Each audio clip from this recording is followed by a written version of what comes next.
All right, we are going to get started. Welcome. My name is Greta Zaro. I'm the organizing director with World Beyond War. World Beyond War is a global grassroots network of volunteers, chapters, and affiliated organizations in 189 countries worldwide, advocating for the abolition of war and its replacement with a just and sustainable peace. We are very excited to host today's webinar, which is part of the virtual World Social Forum that is happening all day today. We are recording this session. We are also live streaming right now to World Beyond War's YouTube channel. Today's talk is titled Divest-Reinvest Towards a Local Peace Economy. Divestment is a trending tactic. It gives agency to individuals and communities to cut ties to destructive industries. Change can be affected at all levels, from individuals switching banks to institutions like universities divesting their endowments, as well as cities and states divesting public pension funds. In today's session, we will talk about successful models of divestment and give you the tools to start your own campaign. Beyond divestment, we will explore how divestment must be paired with reinvestment strategies that advance a just transition to a local peace economy. And this divest reinvest focus is connected to what I call my two-prong approach. And those of you that know me have probably heard this before. Number one is grassroots organizing, advocacy, and lobbying for policy level system change like divestment resolutions and legislation. And number two, simultaneously, is building the alternative world that we want to see through reinvesting in tangible lifestyle and community level changes, such as gardening or producing our own energy with off-grid wind and solar. And this reduces our dependence on multinational corporations, the military-industrial complex, and the Wall Street economy. This is its own form of activism that gives us agency to take concrete steps to withdraw our support from the war system, and it's just as important as other forms of activism like petitioning and rallying. So today's event will uniquely explore both what a divestment campaign can look like to change institutional investment policies, as well as what reinvestment in a local peace economy can look like. So first, we will hear from Susie Snyder, who is the coordinator for Don't Bank on the Bomb. Susie will introduce the concept of divestment. She will demystify the research aspect of a campaign and illustrate the tools that already exist, such as the Don't Bank on the Bomb database. Then we'll hear from Kelly Curry, Code Pink Local Peace Economy Organizer. Kelly will introduce the concept of reinvestment in a local peace economy. Kelly will talk about concrete ways that we can contribute to building this alternative system that we want to see. And then we'll hear from David Swanson, World Beyond War co-founder and executive director, and he will walk us through step by step how we divested the city of Charlottesville, Virginia from both weapons and fossil fuels. After our speakers, we will have Q&A and discussion. So, Susie, take it away.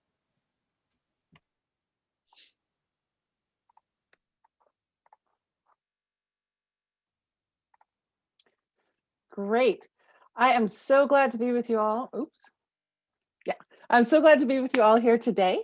Thank you so much for joining on this Sunday. And let me start off a little bit. What is divestment really? And let's get technical for a second. I love to drop right into the technical. So divestment is when you actively end financial engagement with certain entities. So it's the act of saying no more loans, no more shareholding, no more bond holding. We're going to stop. And that's something that has been used as a successful tactic throughout history at least in the last 4 or 5 decades. And we've seen it it's often referred to in the context of South Africa and the apartheid movement and the massive efforts to divest from South African held companies in order to put pressure for change.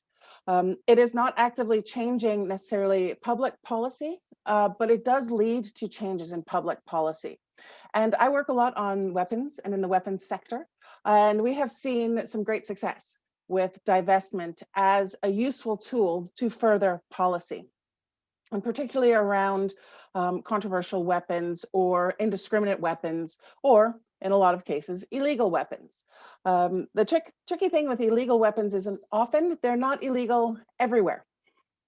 And divestment is a way for somebody, say me in the Netherlands, to use my voice to put pressure on a company that has headquarters in, oh, I don't know, Huntsville, Alabama, for example, by using my financial institution, my bank or my pension fund as a voice and a vehicle for social change.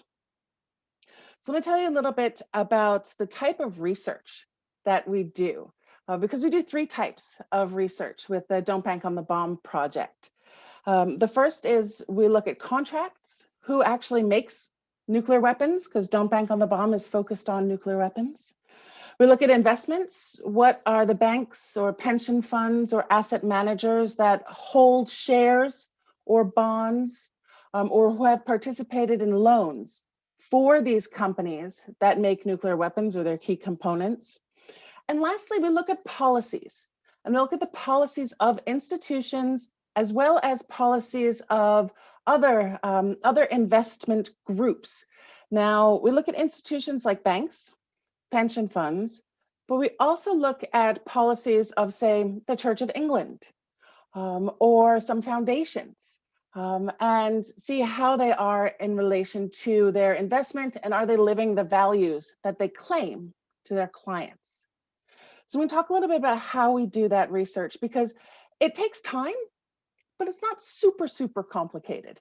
You don't need to know the ins and outs of SPSS in order to do this type of research. Trust me, because I don't, and I do this research. So let me talk a little bit about that. So here we go. First, let's talk about the companies. Now, to figure out, when we're in any sort of campaign, if you're using divestment as a tactic, you're going to come back and say, okay, these are the companies that are doing bad stuff. And for us, the companies that are doing bad stuff are the nuclear weapon producing companies. Now, I've given you a screenshot here of our website. It's don'tbankonthebomb.com. The producers, very easy to find. They're simply called nuclear weapon producers. And what we do is we look up what kind of contracts do they have currently. So every company that you see listed here is a company that is actively involved in current operations to modernize, maintain, stockpile, or potentially use nuclear weapons. But how do we get there? And that's always the tricky thing, right? Well, what we do is we look at contract databases.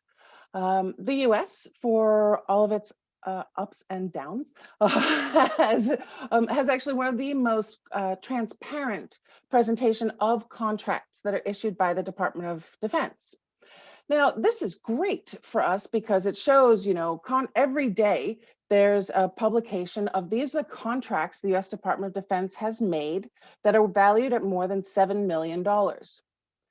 Except when it comes to nuclear weapons, the US nuclear weapons contracting is not necessarily through the Department of Defense.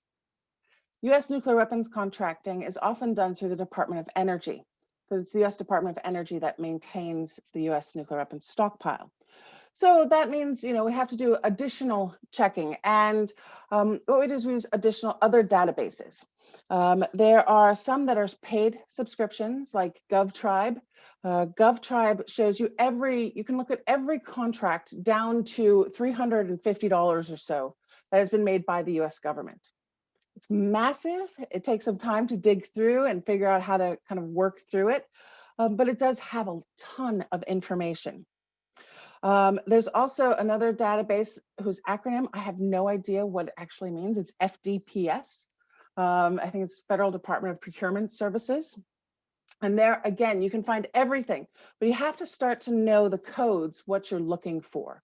Contract numbers are really important for us to keep track, because sometimes we'll see the same contract renewed or changed for years and years and years and years. I've seen contracts that are put in place for 4 and 5 decades, but then they get modified regularly. So you have to kind of keep track when you're doing your research. It's also really good to look at the media. And if in the situation, especially if you're doing local organizing and you're looking at what's happening in your community, local newspapers are extremely important. You'll find more information from the local newspaper on the contracts that are happening from within the community than you will from a national paper or an international paper by far. And lastly, going to the entity's website itself. Like when a company gets a good contract, where they're really psyched, they're like, woohoo, we're gonna make a bunch of money. Well, they put out a press release. So you just dig through the company's press releases, and we find a lot of information there. What we do for our research is we always make sure to check it in multiple places. Because there are errors, there are revisions. Often on Department of Defense website, you'll get 10 days later a correction that can be quite significant. You'll also sometimes see some modifications. Like I saw a contract go in last September, and it was a $9 million contract. And then 3 days later, there was a modification that made it a $149 million contract. So you gotta just be careful, be diligent, and keep an eye on these things. But it's not super hard. It just takes time, and anybody can do it. It's kind of interesting. At least I find it to be interesting. So that's the kind of the contract research that we do. Then we look also at investments, and this can be quite a bit trickier. And I'm not going to lie, it's we actually work with another company called Profundo who analyzes the data found on this in this form. It used to be Thomson Reuters, then it was Thomson Icon. It's actually called Refinitiv now. And this is what traders use, stockbrokers use, in order to keep track of a company's movement, what happens, what kind of contracts they're getting, because that changes their stock value. We work with a company to provide us with this research and the snapshots that we need. But if you have friends who are involved in the financial sector, they can also look things up, and sometimes are very willing to do so. And we've had some great help from campaigners who are also, working on Wall Street and know how to pick through these kind of tables. But this gives pictures of stock and bond holding. It doesn't give pictures around loans. And for that, we need to go to annual reports. We need to go to quarterly reports. Sometimes we sit in on shareholder calls where they give the quarterly update to shareholders. And it's really interesting and to hear what is being presented, because the mindset is very different. So for example, when the US left the Intermediate Nuclear Forces Treaty, or said it was going to leave, the shareholder call that took place from Raytheon, somebody asked the question, hey, does this mean Raytheon is going to be getting some new missile contracts because now there are no caps on what type of missiles? And the answer was yes, of course. We're very excited about that. We're going to be able to build new types of missiles. So those are other ways. And there's often transcripts if you can't make the call itself available online. So that's another way to find out and to track the investment and track where the actual money is going. So then the last type of research I want to talk about, and this, for me, this is the most exciting because this is where the change starts to happen, is around the policies. And we look at, specifically with Don't Bank on the Bomb, we look at the policies of financial institutions that we then classify into a Hall of Fame, which are like banks and pension funds that say we will never invest in any company associated with nuclear weapons, no types of investments, no matter where they're from. We're not going to do it. Don't worry. And of course, we only put them in the Hall of Fame when we check that we actually don't need to worry. And the other type of policies we look at are runners-up, those who kind of have some policy in place. They get credit for having a policy that talks about weapons and that they're going to restrict at least investments in weapons. You got to give them some credit. But then we give them also recommendations on how to do better. Because we always want people to do better. We want everybody to get to the Hall of Fame, the race to the top. It can be tricky to find financial institutions that have these types of policies in the first place. And we're lucky, we've been doing this for a while. We get a lot of word of mouth. So people either see our work or they hear about us, or we run into somebody we try to, back when we could travel, try to go to conferences around for the financial sector and talk to people who are involved in responsible investment and so on about what we're doing. So that's how we find out about people in the first place. There are also, and this might be a useful thing to know, around the world, there are sustainable investment forums. And that's where investors come together. And sometimes they're huge, like Barclays or HSBC, really big institutions who want to connect to sustainable and responsible investment. They want to see what are the trends, what's happening. And those sustainable investment forums are also a great way for us to find out where there is movement.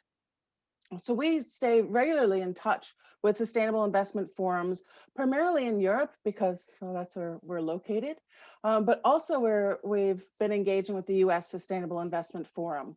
And they're interested in promoting these ideas of sustainable investment, but they don't necessarily hold the same definition of sustainable investment as everyone else. And I think other folks might talk to that a little bit, because there is not one size fits all definition.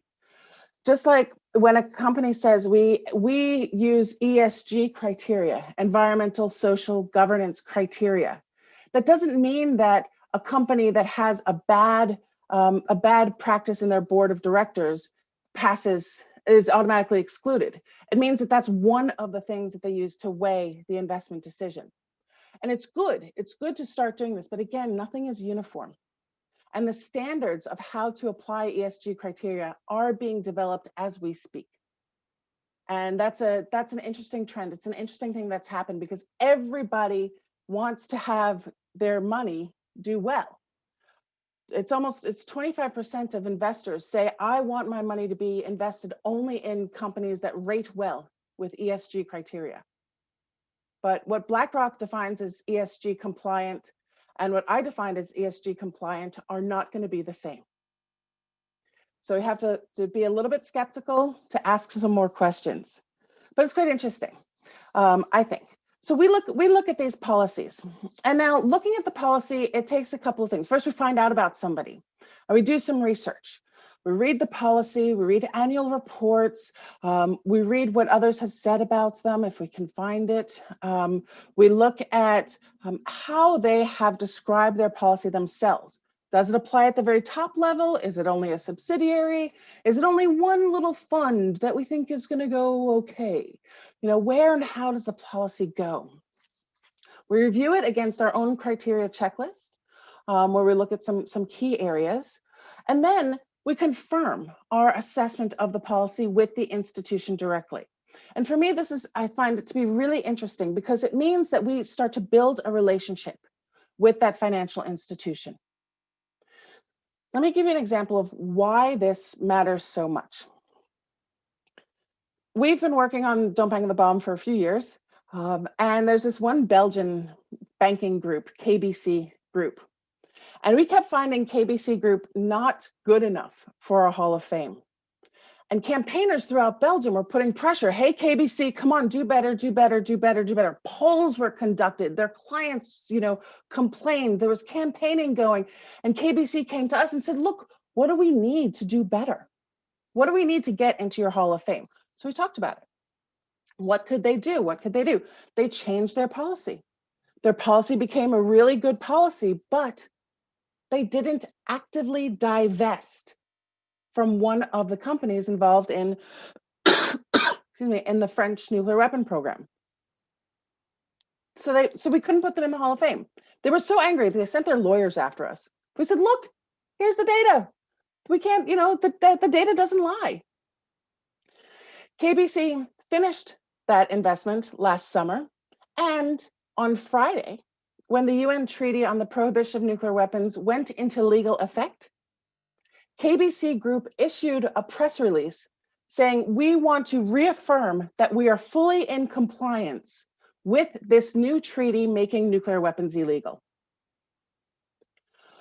Through active campaigning, we made it so uncomfortable for them to not have a good policy, to not implement the policy, that they now took action to make sure that not only do we know, but their clients and the press know that they are on the right side of history.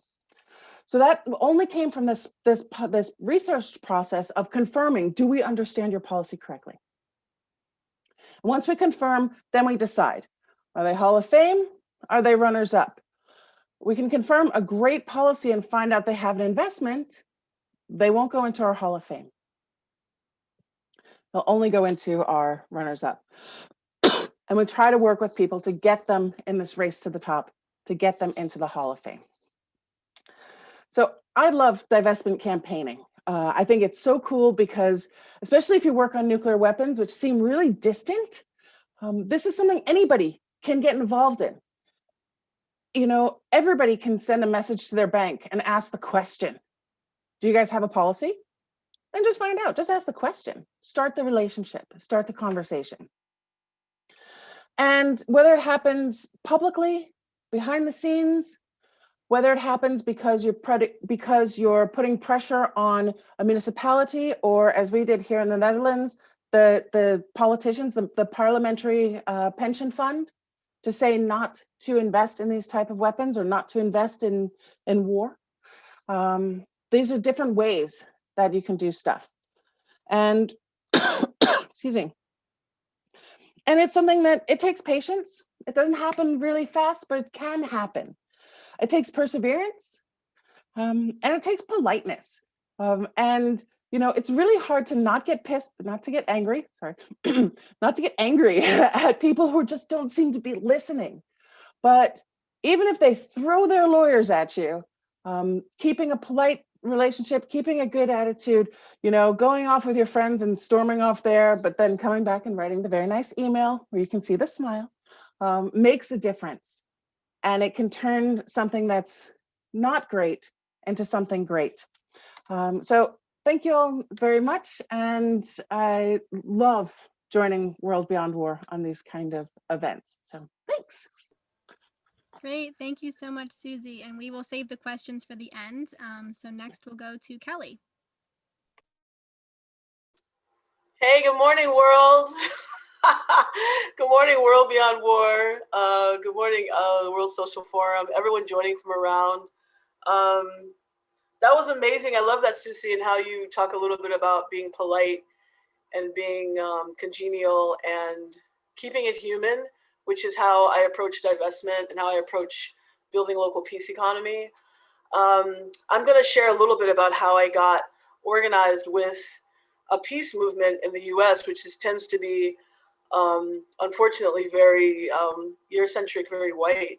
And so the way that I was able to, with one very special person, connect the work that I was doing on the ground, building local peace economy, which I didn't even have the language for at the time, and how one person was able to connect me to an entire world of activists who are working on similar things via the education about war economy. So I woke up thinking about how to connect all this, and I'm just going to go to this very important moment for me that kind of changed my life. I was in Berlin the day that the news broke about our government separating migrating families at the border, placing children in cages and jailing the parents. I'd been working diligently on a project that brings nutritious green smoothies to children in my community here in Oakland, California. And I'd often wondered what had happened in our world. Why was it okay for children to have no access to living food, entire communities to have no access to living food? Then there was a thing going on in Flint, Michigan with the water crisis that was brought on by the inhumanity and greed of local politicians in that city.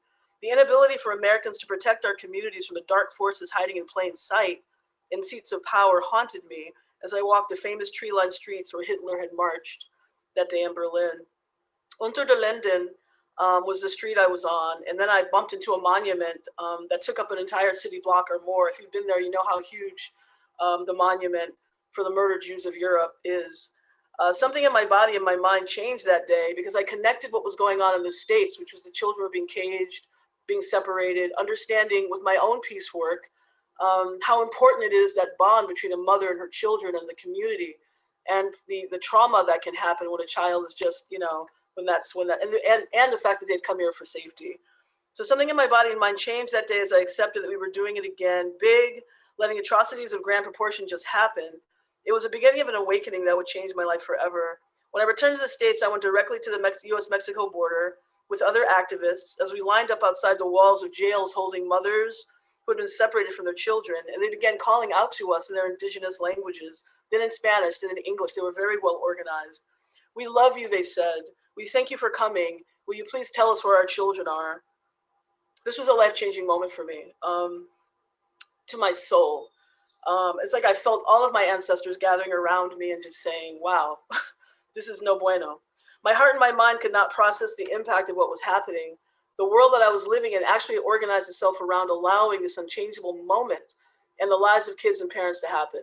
I thought of my own mother and the sacrifices she made to keep me and my brother and our minds, our psyches, our little bodies safe, our spirits safe, and unharmed by the darkness of a world that I could never have ever imagined. And to think of these children in the jaws of that darkness because of our government and with the green light of everybody who didn't get up and say no. I, like many others, sobbed while the indigenous leaders and the shaman got as close to the walls as possible to help speak and organize with our sisters on the inside. Trying not to sob as quietly as I could, everyone was really like you could hear a pin drop because the indigenous leader was trying to hear what the women were saying behind those dense walls. I had an inner clarity of realizing that we had crossed the Rubicon into the kind of darkness that did not need to sneak behind God's back.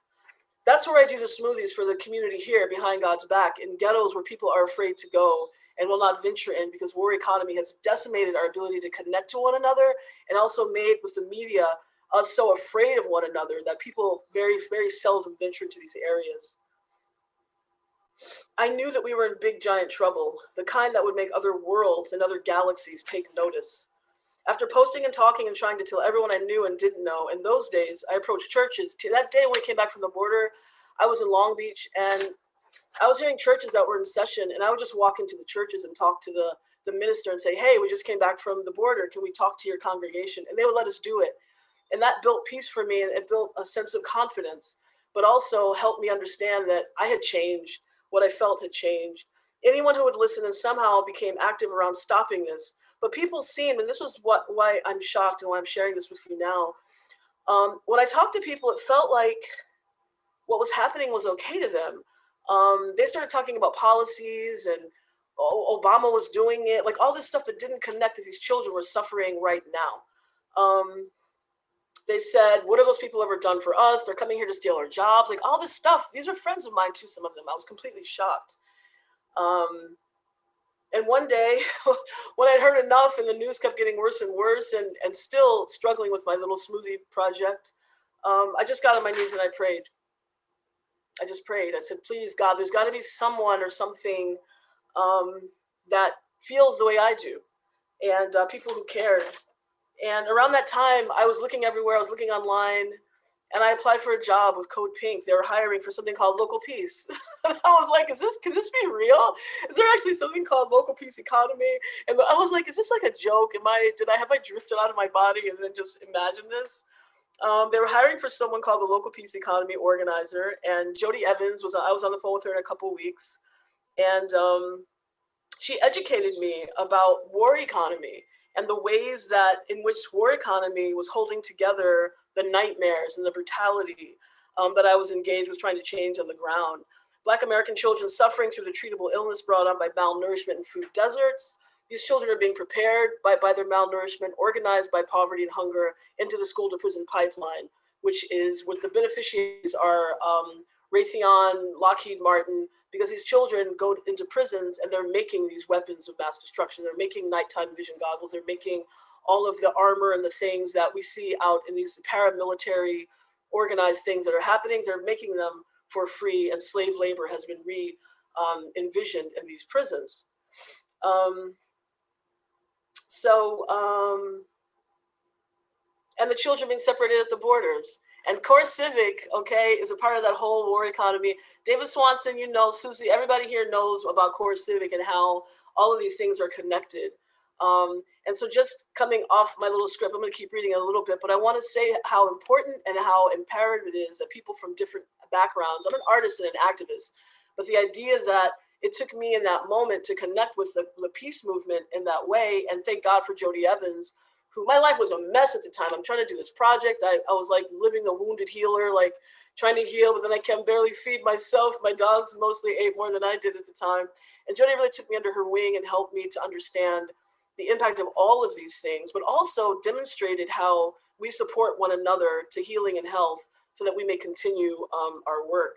In the years since, I've realized that for me, divesting from war economy means not only working and loving my communities back to wholeness and love through nourishing, enriching projects that heal, but investing the time and energy to bring myself back to wholeness. Like, I can't support anyone if I can't, if I'm not okay. I can't get up at 10 o'clock on a Sunday morning and meet with you all beautiful people. If I'm tired and broken down and feeling bad and thinking about, you know, the bad things that are happening in the community, it means divesting from what Marx termed the four alienations. And I just surprisingly found this phrase. I'm sure you all are familiar. I was not.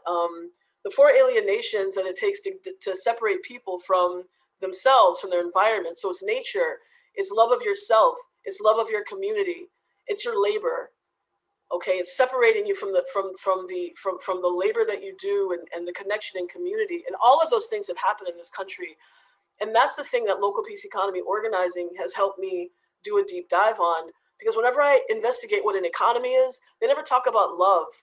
It doesn't talk about love when I go on Google and say, what's an economy? It doesn't say, it always says that money has to change hands. It always has to say that it's goods and services. It's radically hollow. And what Susie was talking about also is the fact that when you call these banks and you connect with people, you're connecting with people. And those people are watching the news, and those people's hearts are cracked wide open too. But they're like, we're all bound up in all these like huge multinational organizations and companies and that are soulless, but we're not soulless. And so it takes little by little by little organizing and then saying like, you mean I can make a difference? You mean handing a kid a smoothie is going to change things? You mean actually getting on the phone and calling a bank and talking to those people is going to actually make a difference? And to me, that's what divesting is. It's like you divest that moment at that, in front of that wall, when those women were crying out for their children, and I heard my own mother's voice. In that moment, whatever had made me okay with not talking to everybody about what was happening died. Whatever was happening for me that made this polite dinner cocktail conversation, that was over. I divested, my soul divested in that moment from everything that holds all of the fuckeries together. And that's the first piece. The next piece is where do you invest that energy? Where do you put your energy after that? Like you have all this and then you have a lot of fear because that four alienations that Marx talks about, alienation from your community, you'll tell somebody, like I was telling people after smoothies, oh girl, whatever. Then you got to combat, I'm also combating people's addiction to food. And there's so many different layers to it. But that I'm divesting from these systems. So that means I have a friend, my friend Keiko, she doesn't throw away plastic. She's got me doing it too. Before I was like, oh my God, I'm doing dishes that are all these plastic, you know, the plastic bags and stuff. But now I'm doing it. And I find ways to reuse that. So, Okay. In closing, something we are robbed of in a society built around competition, death, disease, and an inner hollowing that had more of half our country, not only giving a slight nod to the fact that we created the conditions that allow the brutalities and traumas at our nation's borders. And these kids are traumatized for generations. I'm so sorry to say that. For me, engaging in the love of local peace economy organizing and sharing the technology is a move towards healing. I look at divestment as the new healing movement, period. When you can get up in the morning and look at yourself and say, yesterday I spent 2 hours volunteering with an organization that's getting Cynthia Papermaster, who helped, and David and everyone who helped Berkeley divest from Wells Fargo. Somebody put in chat if I'm wrong, but I think that's what happened. We, as a result of Code Pink's work and beautiful volunteers, Cynthia, David, all the rest of folks, Berkeley, California is no longer having their money at Wells Fargo. That's a big friggin' deal. When I got on my knees and prayed for something beyond anything I could have imagined, I was really praying for a miracle. And what I got was a community, it's Code Pink, that had the technology that will reconnect communities, organizations, neighborhoods, and individuals back to what it is that we have been disconnected from. We've been disconnected from one another and from ourselves. And I think there's some photos here that Angela, my colleague, put together. And the first one is a slide of an organization that I met a woman in Harlem many years ago. I applied for a job at Parks and Recreation, and the Commissioner Garofalo said, you should go to Harlem and work with Jackie Earl Adams. She actually took back a park. So the drug dealers were set up across the street from her house, and they were dealing drugs. These guys were trying to make money because war economy has actually decimated their ability to make money any other kind of a way. And she took back the park. She went to the park. She spent the night in the park, her and her homegirls, not only convincing the brothers that they should not be doing drugs there, but saying, dude, this is your park. This is your place for healing. So now Jackie Rose is a very, an amazing activist. She taught me a lot. The next slide. is going to be me and my smoothie project that I do in Oakland, California. And right now the wheels of it are organizing other activists who do the work. We're working with Essential Food and Medicine. COVID created a lot of spaces where we saw that, people were afraid. So that's the wheel of it. We're alienated from community. The government has depleted our sense and the wheels that keep things moving. That's what divestment does in local peace economy. It helps to keep things moving. So we get that nutrition moving. And now my work is like organizing with Planning Justice, SOS Juice, other activists, Keiko, who's a really good friend, to come out and keep the nutrition moving through the community so people can have access to that pineal gland, to their energy, and to their health and healing. The next slide is acted on verba. And we can just move through these slides till we get to Kelly's beautiful face. Kelly is a colleague, and she's a soldier. She fought in the Iraq War, and she came home and she couldn't find a job. And she went to go to find something to do with her daughter. And they ended up buying some trees, and she saw a lemon on a tree, and she was like, is that art, or is the lemon actually growing there? And then boom, penny dropped. She's like, I can grow food in my community. So she started a peace organization in her community, Octanon Verba. And this is how she gives back and heals too from the atrocities that she witnessed in that war. This is in Deep East Oakland. The next slide is Paula Beal, who is an ancestor and who supports me from the other side. And Paula Beal said, you know what? We need to ask people, because at that time we were pushing people into jobs and the workforce, all that kind of stuff. And Paula said, people need to heal. And she said, we need to have booths all over the city and ask people, how are you healing today? Instead of saying, how are you feeling? How are you healing today? And we are doing that. The next slide, please, is Haleh Zandi, my friend. Haleh Zandi is someone who identified herself as an anti-war activist. And I was like, what do you mean you're an anti-war activist? Like, you're doing gardens in communities and you're giving brothers living wage jobs who come out of prison. How is that connected to war? And then she explained fossil fuel, and she explained plastic, and she explained the food distribution and the fact that if people grow their own food, then we can cut out a lot locally. Then we can cut out a lot of the issues and things like the gas and all these things and drilling into the earth for oil, and we can be self-sustaining. And when I was down in Mexico with Code Pink at the border with a lot of these families, the mothers, they were like, if we just had a garden, we could feed our children, instead of me going to Kmart or Walmart, sick, crazy system, to go buy food that was like grown in their countries that they're fleeing, and go and make them soup. I think there's one more slide. Oh, and this is, and then the next slide. We did Ikebana one day with our community. Keiko came, and this is Keiko, who's my friend, and Keiko's local peace economy organizing project, which she may not think of it like that, but it's a community. She's into accompaniment. She always talks about that. Is doing flowers with people and organizing beauty and life. A lot of times we're fighting the war, we forget about the beauty. And that day, if you can go back to the other slide, please, Greta. This is what happened. We were in the midst of some chaos in our project, and this was the first day that we actually laughed and hung out and talked together with this local peace economy project. From Keiko's heart, she doesn't have business cards, she doesn't have, or at least I haven't seen any, you may have some, Keiko, but a very humble, beautiful, grassroots, important. Those are 30 people that went home that day with flowers and that they had created themselves and organization of beauty. And some of the guys, these our brothers who are society sees them as ex-cons. They were sitting laughing and talking and healing. And we can go to the last slide now.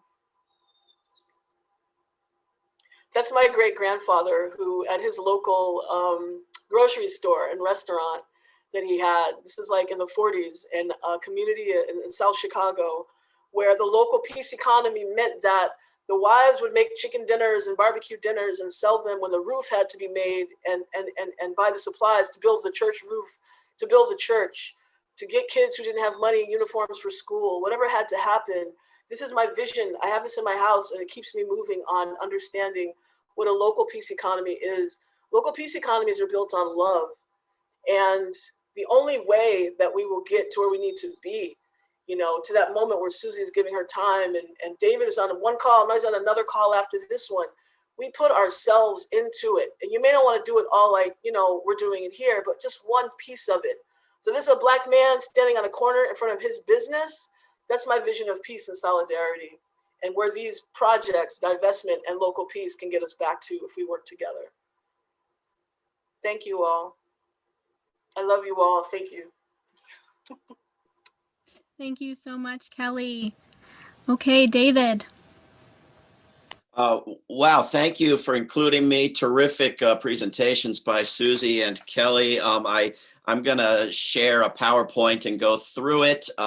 Greta, cut me off when it's time I need to stop. If I haven't stopped, I would love to get feedback on it from Susie and Kelly and Greta and the rest of you, what we might have done better in this example case that I'm going to look at, and what we might still do further in terms of building a local peace economy, for example. And I love this Hall of Fame idea that Susie was talking about, and I wonder if we shouldn't have one for local governments and institutions and so forth. I don't really want to say prisons, because I want to abolish them rather than put them in a Hall of Fame. But the PowerPoint I'm going to share is in the chat if you want to have it later. I, by the way, have no idea how to do what Susie does, and you don't need to do what I did in this presentation. So I'm going to try and share screen here and go to this and play from start. Tell me if you can't see this PowerPoint. And this is a case where we go after, where we successfully went after all weapons, not just nuclear weapons. And so this is a question I would love all of your thoughts on as well. Are we smarter going after all weapons, or and going back, stepping back to nuclear as a compromise if they won't pass it, or starting with nuclear and then coming back the next year for all, et cetera. The city of Charlottesville is a small city with a city council of 5 people, one of whom's the mayor, and they allow some limited speaking and agitating at their council meetings by the public. And we have put numerous resolutions and ordinances through and learned the ropes of how to do it. And we knew that we could bring them an ordinance, a resolution to divest from weaponry of war, but also from the sort of weaponry that was used on the streets of Charlottesville 2 years earlier, when a bunch of Nazis famously marched through the streets.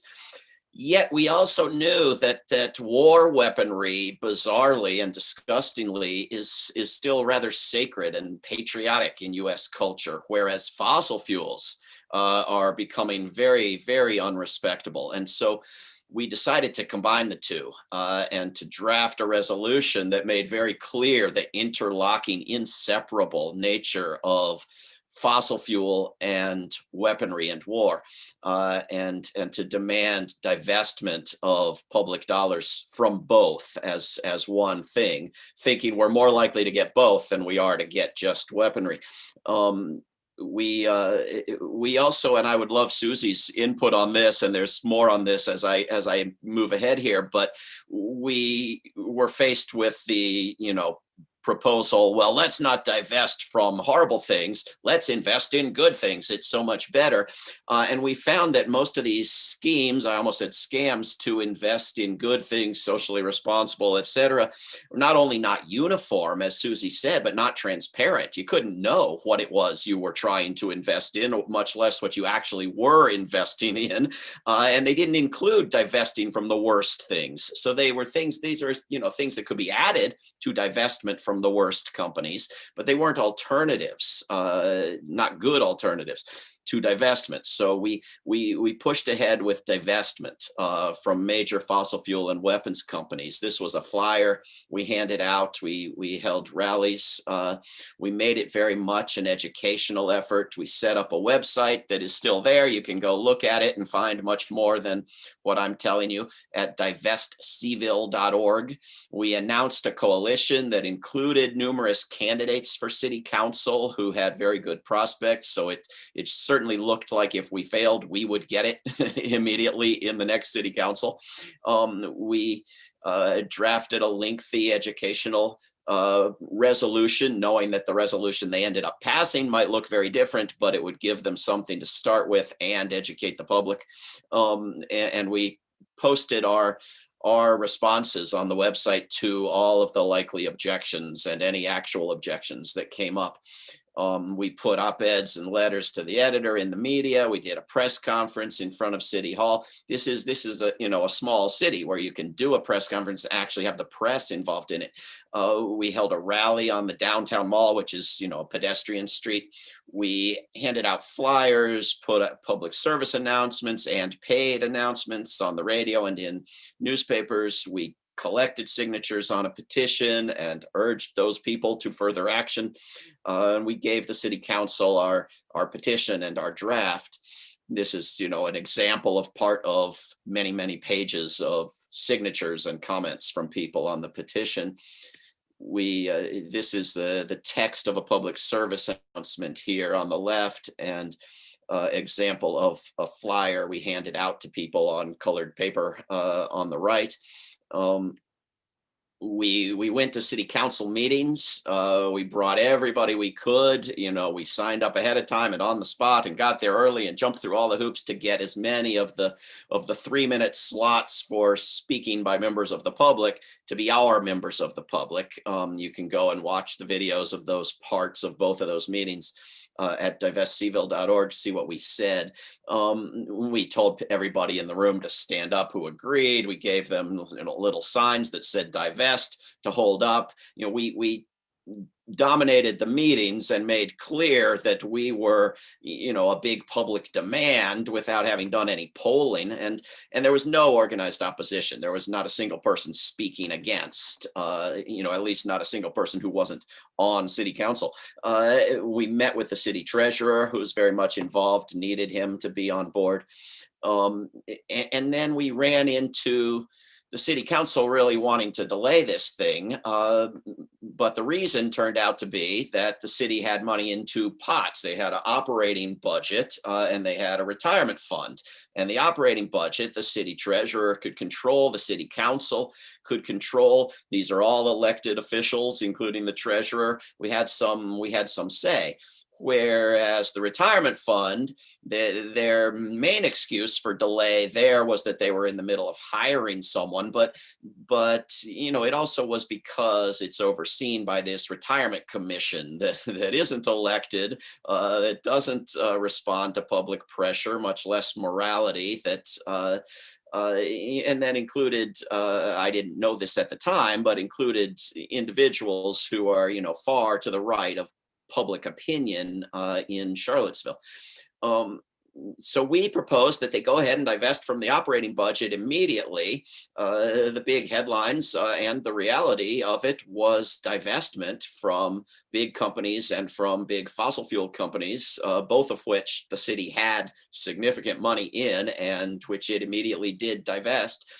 And then work on the retirement commission as soon as possible. Now they asked me to join the retirement commission to work on that, so I did. Greta can talk about this. Others on this call can talk about this, but one of the places you can go for resources and get involved in organizing a divestment campaign, in addition to Code Pink and numerous other groups that are on this call, is WorldBeyondWar.org/divest. And we can work with you on advancing this where you are. So now we come to the tragic part of this presentation. The Retirement Commission was not a forum for rapid, easy progress and advancement of decent human causes. It was,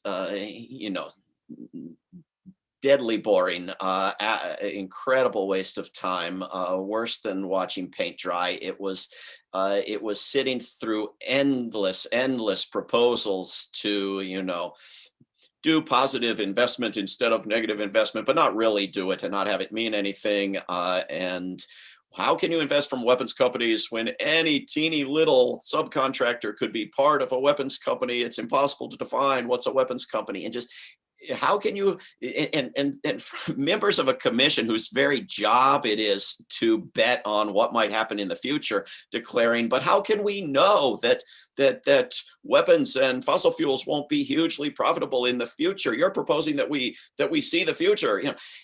Just endless months of this sort of nonsense, which did serve a purpose in figuring out how to get around these arguments and distractions, and how to come up with good, credible, annually updated lists of the major weapons companies and the major fossil fuel companies, and divest from those, and how to avoid, all these distractions, as well as how to make clear to these people that they're not risking losing money, because that is the supreme good, and their legal obligation, for that matter, is to not risk losing money. And so we actually looked back with some of the investments, those that we were able, and found that the Charlottesville Retirement Fund would have had more money had it divested several years earlier from weapons and fossil fuels. But when push came to shove, weapons were patriotic. Weapons were flag-waving horseshit, and it didn't matter how many times you told these people that U.S. weapons were on both sides of every war they could name, that U.S. weapons were used against the U.S. military, that the United States was the top supplier of weapons to every brutal dictatorship they could, rattle off. Didn't matter. Somehow, weapons were just magically patriotic in the United States, and that was not to be overcome. So I made a motion in the Retirement Commission, citing the resolution that the City Council had passed regarding the operating budget and the public support for it, listing these two sources of top weapons companies and top fossil fuel companies that are linked here, and it went down. And I resigned from the Retirement Commission, and it gave them some bad press and a little more pressure. And at I think their very next meeting, they passed some rhetorical measures in support of someday sort of divesting from fossil fuels somewhat, with no mention of weapons, no mention that the operating budget had been divested from weapons. I mean, no mention of why I had resigned, no mention that weapons exist in the world. And so I moved on to helping other localities work on divestment, and World Beyond War has been working with numerous divestment campaigns around the world and the United States. And we went back to the City Council of Charlottesville, rather than the Retirement Commission, with new proposals, such as demilitarizing the police, when Black Lives Matter was pushing that issue and getting much of what we wanted there. And we'll keep going back to them with other steps. And World Beyond War is working with Portland and numerous other places on demilitarization of police campaigns as well. I think that's the last slide. Stop sharing. Thank you very much. Great. Thank you so much, David. So now we have actually a lot of time for Q&A and discussion. So I encourage people either to put your questions in the chat, or you can use the Zoom raise hand feature. So click participants and then click raise hand, and we will call on you. It is a small group, so we can have an in-depth conversation. If you're working on a divestment campaign or a local peace economy campaign, let us know. We can workshop ideas and talk through strategies on this call today. So we will wait for those virtual hands to go up. In the meantime, I do see one question in the chat we can start with. Wilbert asks, it's an interesting contrast between Susie's presentation, David's presentation, which is very much about campaigning against weapons, against fossil fuels, and then Kelly's presentation about the local peace economy. So Wilbert says, how can we make all of that complementary? I'm so eager to jump in on this, because as Kelly was speaking, all I could think of is all of these people say, well, what do you want me to invest in then? Well, what should I invest in then? And in my head, I'm going, invest in Kelly, invest in Kelly, invest in Kelly, invest in Behind God's Back smoothies, invest in these, in these local initiatives, invest in the abolition of food deserts. Like invest in community centers, and invest in homeless shelters, invest in things that make a difference at the local level and in the community. Invest in community dialogue. And I know a lot of there are community foundations that need support, and there are community foundations that support microfinance, small loans, small business loans. And that's a space to target some of this. But what we've learned from the fossil fuel divestment movement is that it's too much money to dump into microfinance. It would flood the market. It would make it not work, which sounds bizarre and counterintuitive, but that's what they come back and say. So that's where we have to find also other ways that satisfy people's desire to kind of be. I'm trying to use nice words. Satisfy people's desires to really make the biggest return on their investment, to meet the fiduciary duty, their responsibility to make money, and actually provide help within that community.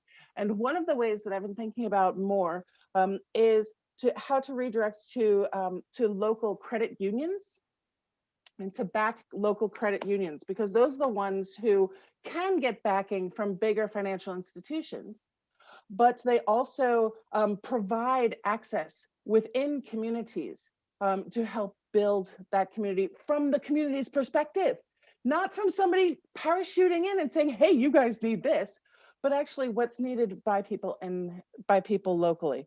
And I think that's really important. And I mean, every time, all these different ideas that Kelly was talking about, everything there is an investable opportunity. I mean, so much. One of the things that is really shocking to me, or was shocking to me, it was almost like the moment from being in Berlin to coming back, and like the sky is falling, and then people's response to me.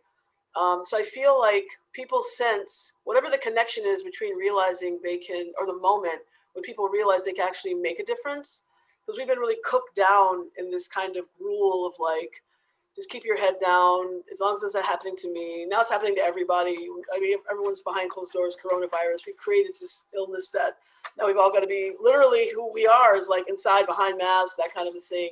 But people knowing that they can make a difference. So that means that everyone listening today, like sharing what you heard today, like basically like the picture of my great grandfather, just like that world. Like we almost have to take the little bits and pieces of whatever was in the interstices of that world, which was that community spoke to one another. So who's your community? You know, is it your cousin, your sister, your auntie who's at home? And you say, hey, I listened to this really cool broadcast. I just want to run some things by you. What's going on? Like just directly going back to that place in your heart where you know that you can change the world, period. Like that one step. I was talking to Jody Evans recently in an interview about, she's like, how do people get going with local peace economy? I said, go out and smile at someone behind your mask and see how it feels when the fifth person smiles back and says hello, like that actual connection to your heart. And I know that for me, it changes things. It can move generations. Literally, it's happened in my own world, in my own family. I've just seen it. Stories of people who were in community who smiled at someone, and then the next thing you know, it lifts the spirit. You know what I'm saying? So I want to use one example of Keiko, who started coming with me to do my local work. And now her friends, Carrie Joy and other people, are involved in doing it. So it's not even like spearheading a project. It's like giving, saying, you know what, right now I'm divesting from the fuckery. And I'm going to put my energy and my time. And when you do that, you also stand up for your energy and for your time, which many times has either been stolen. That's why I say divesting is the next big healing movement, because that feeling, you can't buy it. When you actually, like when we're in the smoothie booth and you actually put a smoothie into a child's hand, and that child until now has been a statistic. They've been somebody who's gone off to prison to build weapons of mass destruction and be lied about and die and spend the rest of their life there. But when you do that one thing, the energy that moves between you and that person, that child who you may never see again, you've impacted generations. So my thing is like, find what you are, what sparks you. Think about it, pray on it, ask God, get out on your knees, pray to God and say, what what can I do to go back in here? And then I feel David Swanson, Susie, everyone here, World Beyond War, what I feel would be great, to Wilbert's question, is transitioning from invest in peace by divesting from, invest through your local peace economy, and in change, we build a better world and we divest. You know what I'm saying? Like, kind of bring it all together, as opposed to the feeling of like two separate worlds. If we work together, we can do it. Thanks, Kelly. David, any responses to this question?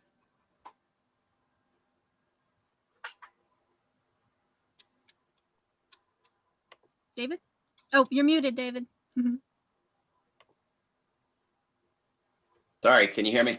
I think, I mean, it's just a choice of grammar, whether something is a negative or a positive. Not getting bombed is a wonderful thing. And I think the reason we call World Beyond War is because of the incredible good that comes of not having war and putting money into something else. So these divestment campaigns are aimed at making it shameful and unacceptable to profit from war, and necessary to move that money to something good. And the conversion efforts that are so badly needed to move money in governments from military spending to human and environmental spending are movements to end the bad and start the good. And they are so economically beneficial, just in economic terms, that you can aid and retrain and support every single individual impacted while transforming a society. And so we have to sort of put an end to these nonsense debates that dominate U.S. political discourse, where, should we have big government or small government, and start talking about what kind of government and where to move money within the government from horrible things to bad things. And, so this is part of creating this caucus in the Congress that's going to be called the quote unquote Defense Spending Reduction Caucus, and demanding that our misrepresentatives actually join it, and that it actually means something to join it.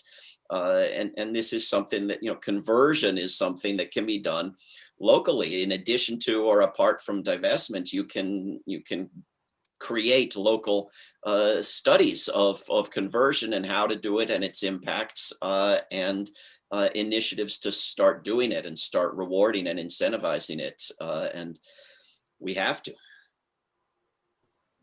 Great, thanks. And we have some questions coming in the chat, a couple raised hands, which we will get to. So this question is for David specifically. Did any of your candidates get elected to the city council? Did this make a difference? Did you consider standing a candidate for the city treasurer? And did any pension fund members lobby the retirement commission? How did you organize them to do so, if so? A lot of great questions. Tell me if I miss one. We had at least two that I can think of city council members who were very much central to our campaign, who got themselves elected shortly thereafter to the city council. I think maybe there were three. There's either two or three up each time. I don't think anybody got elected who was against us. And I think it certainly must have helped wake up the then current city council members to our demands, to see that those running for city council, in some cases challenging incumbent city council members, were on board. That has to have helped. The city treasurer, we did not back or recruit and back any candidates for city treasurer. It's definitely an idea going forward. It is an elected office, and it's often an unchallenged single candidate election for elected office, meaning that if you can find a credible candidate who you agree with more, it's a very easy election to engage in. We also did not, promote any candidates for anything except by letting them participate in our actions and our events. We had organizations involved that, for legal reasons, didn't back candidates for anything. We also, the city treasurer was very supportive and cooperative, and we didn't have any particular reason to want to get him out of there. The retirement commission, part of what I was pushing for when I would sit in and the meetings and discuss this endlessly for hours over a period of months, was that we should have public hearings with pensioners, with the people whose money we were talking about, and there was huge resistance to having anyone else have any sort of say whatsoever. It had to be exclusively those people, not the city at large. And that was fine with me. Yes, okay, I'll agree, but let's do it. Let's get more than 10 people in on this discussion. Let's get hundreds of people, even if they have to be limited to, teachers who taught kids good things in Charlottesville schools for years and now have their retirement dependent on there being more wars. Let's have those people in on the discussion. But it never got that far. There was just too much resistance to the idea as a whole. So I'm open to suggestions for bringing it up again and how to do it better and how to make it work. But that was the extent of my efforts in this case thus far. Mm-hmm. Just a quick follow-up question on that. Like for me, sort of the takeaway is that it's easier to campaign when it's to a public body like the city council, which is more sort of accountable to the public, whereas the retirement commission was not an elected body. That's kind of the takeaway from your experience, at least from what I'm seeing out of it. Is that kind of what you're taking away as well? And the follow-up to that is there a way for the city council to influence the retirement commission? In some cities, it does work that way so that they could pass some kind of legislation that would then influence the retirement commission to act. Yes, that's a major lesson I'm taking away. And yes, it's possible in a limited extent. In a lot of local jurisdictions, in a lot of states in the United States, the local government has even less control over things than it does in this case. And in this state of Virginia, most localities have no say whatsoever over retirement policies because they're part of a state retirement system. And so we have to go to the state government and either get power moved to the localities or get the reforms we want at the state level. In the case of Charlottesville, we had a local government together with the treasurer totally able to deal with the operating budget, and a retirement commission locally that could certainly do good things with the pension fund if it wanted to. I have been disappointed with the city council, and maybe I need to push them harder to at least rhetorically, to at least pass a resolution telling the retirement commission to do what the public wants. To my knowledge, it hasn't, and I expected at least some of them would be eager without even pushing them to do more. That's probably always a naive expectation. But the city council does not, have oversight, does not completely control what the retirement commission does. The retirement commission controls it, and it has a city council member on it, but the other 4 city council members not on it. It's something to continue thinking about. Okay, great. Let's go to some of the raised hands. Wilbert, you can now unmute. Yes, I was writing in the chat, but I can also explain. I put a contrast between like this, because I don't think it's a contrast between campaigning against war or campaigning for peace. But I think sometimes in our peace organizations we are so involved in our campaigns against and our campaigns for, that we don't see the other side. And if we don't see the other side ourselves, how can we expect from companies and financial institutions to make that shift? Because I do think it's a big shift for financial institutions and companies to invest in something else. they get stuck in a rut to invest in that particular investment. And it is a mental, for them, it's a mental obstacle to invest in something else. And I'm happy to hear about the local credits, the local community credits from Susie.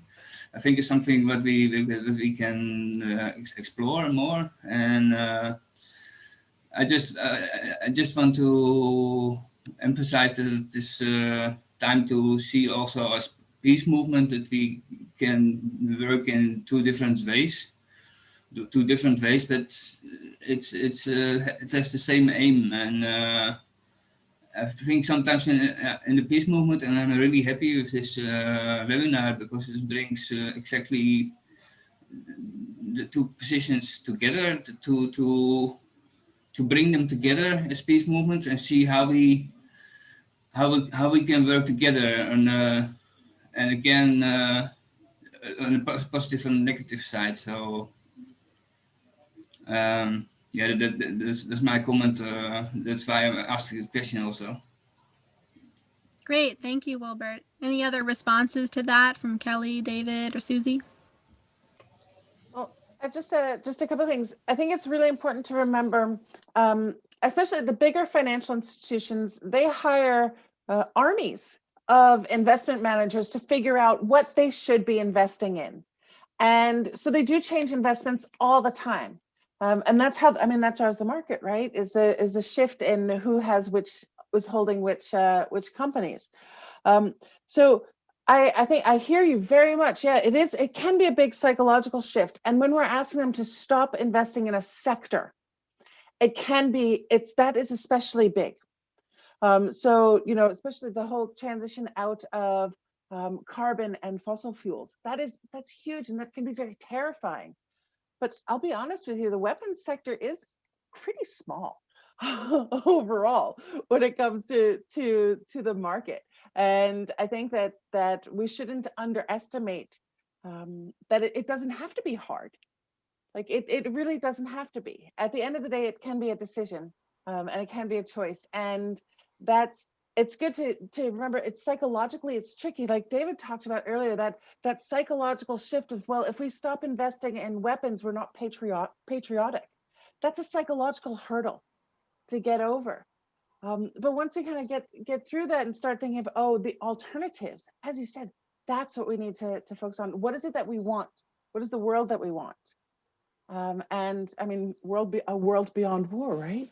That's where it all comes back together. So I thank you very much, Wilbert, for your comments. I think, thank you, Susie, thank you, and Wilbert, thank you. I think for me, I want to bring Haley Zandy and Gavin Raiders into the room because they founded Planning Justice. And I've been volunteering and then working with Planning Justice. Planning Justice is an organization that trains folks who have been incarcerated, I got San Quentin and other places, to garden and landscape. When they come out, they have living wage jobs. I was working in the education department. I had volunteered to go into San Quentin with them, and got hired on. We do the smoothies together. But Haley Zandy didn't say to me, hey, come to my anti-war protest. She'd say, hey, come with me to my anti-fossil fuel campaign. Like, all of these things were wrapped up in the gardens. They were wrapped up in the education projects. They were wrapped up in the games we were playing with the kids after school to do all of those wonderful things, in addition to educating them about Thich Nhat Hanh and meditation and all these things that kids who have been involved and engaged in, war have had their local communities made into a war zone, which is what's happened in our cities, our American cities. So to me, that's the moment of where we need to be more engaged with one another. And like you and me and Susie now, I'm seeing Susie for the first time. We'll kick it and talk and figure out ways to kind of bring some things together so that we can figure out ways to approach folks and also bring more of the divestment into the local peace economy. So that means in the education, as I'm giving out a smoothie, letting people know the other aspects of it. So if David Swanson is at the booth with me, literally, if David Swanson is at the booth with me, he's going to help me figure out ways to incorporate these messages. And his mind's going to start binging and popping, because that's what he does, okay? But if David Swanson, I don't kick it, Because he doesn't come to my community and I don't go to his, then it's never going to happen. And Wilbur, we have a problem here. If you didn't know, we have a huge problem with race in America. You know what I mean? And with all the issues and the ancillary conditions that it creates and that it causes. Like I said before, it was a photograph of my grandfather. That community that was so, back in South Chicago, was hosted the rail yards, it hosted the steel mill, and hosted the port. So there are people from all over the world coming through and moving and supporting and helping. So there's lots of technology popping in that community, which lives through me. It lives through me. All of those things live in me. You know what I'm saying? But that's the kind of world that we need to be envisioning, and also helping to nourish. So when Jody Evans sees what's happening for me, going back to my story, and I'm suffering, I'm struggling, and she has this amazing God of support and her networks, but she helped to nurture me as the activist while she was helping me support my work. So if we look more holistically at this whole thing, which is something I think we've been deprived of often, living in a society that's based on Newtonian physics, everything is separate, investment over here, anywhere over here, local piece over here, you know what I mean? If we pull it all together in the same soup, the same stew, then I think we're onto something. But then that in itself is a conversation too, you know? Great. Thank you, Kelly. We're going to move on to some other questions. And I know Susie has to leave soon and we're going to wrap up soon. So there's a question here from Chelsea. Susie, can you speak to the classified nature of some of the contracts awarded to contractors by the DoD, Department of Defense? For example, if it is classified, would it show up in the databases that you mentioned? If it did show up, would it show up as classified, or how does that kind of work? It's a great question. And there's probably stuff we don't know. If you look at what is the authorization, the annual budget authorization, and compare that to the contract numbers, there is a black budget. We don't know where and who gets those contract numbers. So we can't know everything. What we can know is quite a lot. And we get a significant amount of information. It doesn't, like, you can't search a database. You can't go in and say nuclear weapons. It's not going to pop up. If you can't put in there cluster munitions, right? Because they're also a prohibited type of weapon, not in the US, but most of the rest of the world. Biological weapons, you're not going to find those. What you are going to find are their components. You're going to find their weapon names. You're going to find the control authority. I'm trying to translate this. The part of the part that they call the contracting authority. So, for example, if I'm looking at chemical weapons and I'm looking at the destruction of chemical weapons that's happening in Tooele outside of Salt Lake City, right? Then I'm going to see a contracting authority that's linked to Tooele, which is a town outside of Salt Lake City. So you have to kind of navigate and sort of build your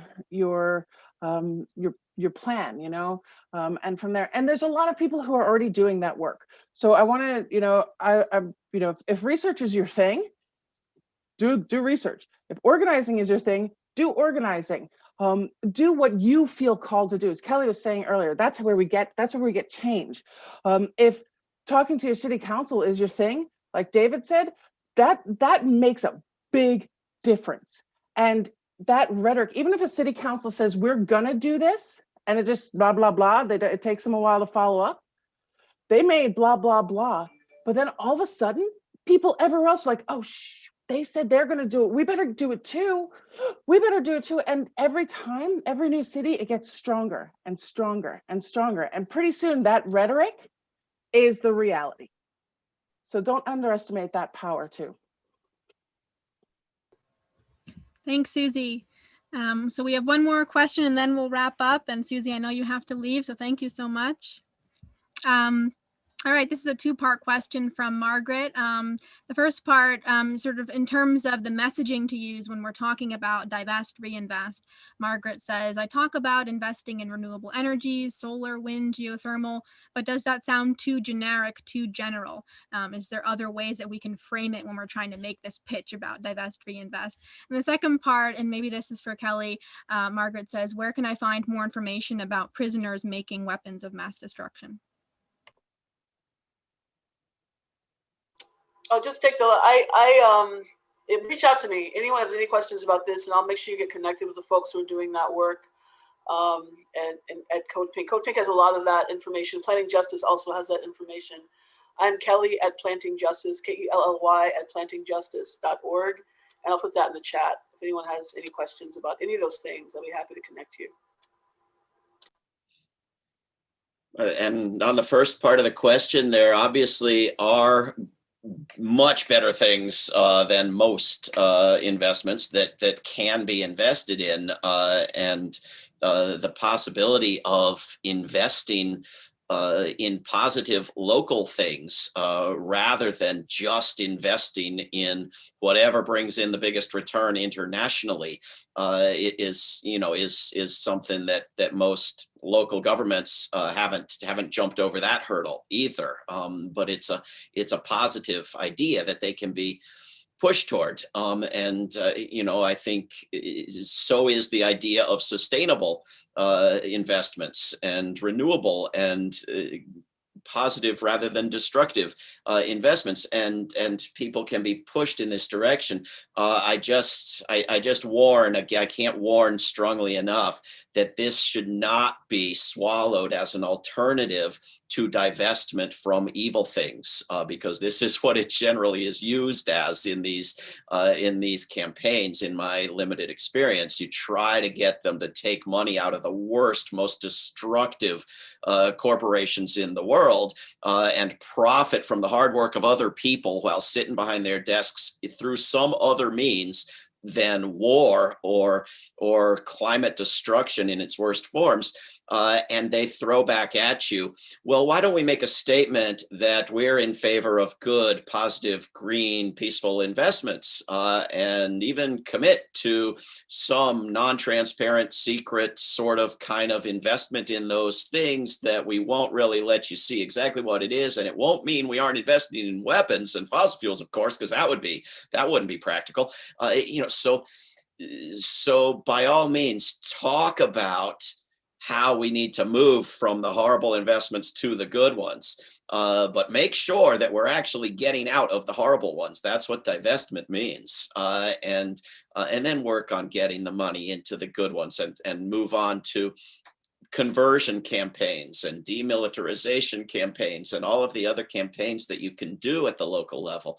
And by all means, if you can get serious, good efforts to invest in good things that have additional benefits for the locality, but don't violate that legal commitment to maximize returns, then you should. And these are steps that we could still take in Charlottesville after having won this divestment effort. Great. Thank you, David. And with that, we will close out for today. So thank you everyone for joining us. We will send the recording afterwards. Again, we were live streaming this on World Beyond War's YouTube channel. We will also send the PowerPoint slides and additional links in an email afterwards. So thanks again for joining us. And thank you to the World Social Forum for including this session today. So goodbye.